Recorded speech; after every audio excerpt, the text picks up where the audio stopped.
Beijing ni July som ni lesagi tu niya ding James alien khat anel som le kwapan som ni le khat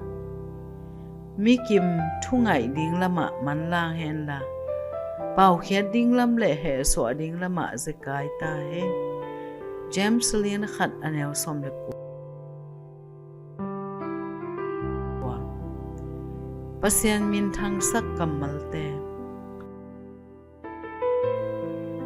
lai bu endik pu kalom Alex in a email chiang in lai gel pa kyang pana lungham na lai muding ina kilamen hi a hang pen to lai gel pa khut gel lai to ki sai lai bu bol pu khat to ki thwa in sem khom khinui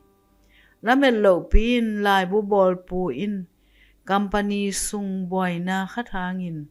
lai bu bol vai din holding in khen sathi aman tua thu sia alom pa kyanga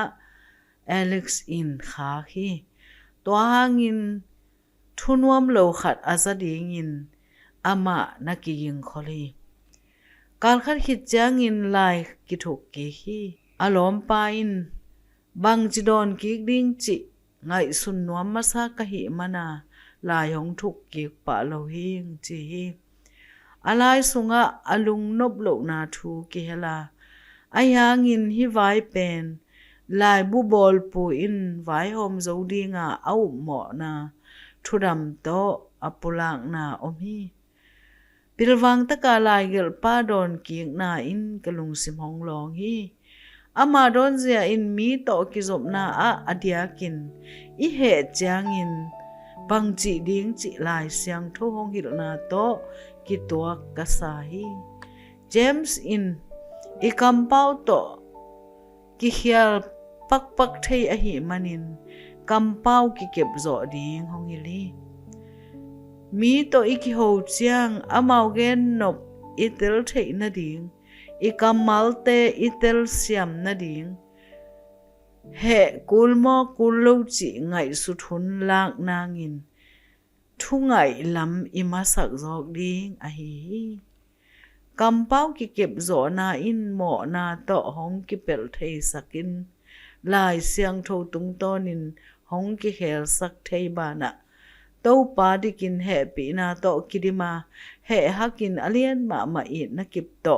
akidim hi chi in pasien zia hong hil hi I kampau na to hitale I gam dai na to hitale I na pasien a hi na lakheni na he lai tak ki zom na bang chi kepin bang pau ding chi lin tak na ngai sun nge yang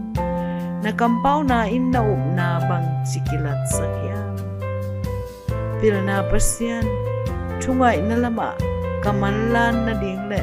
pau khen lam le he swa na lama kazekai na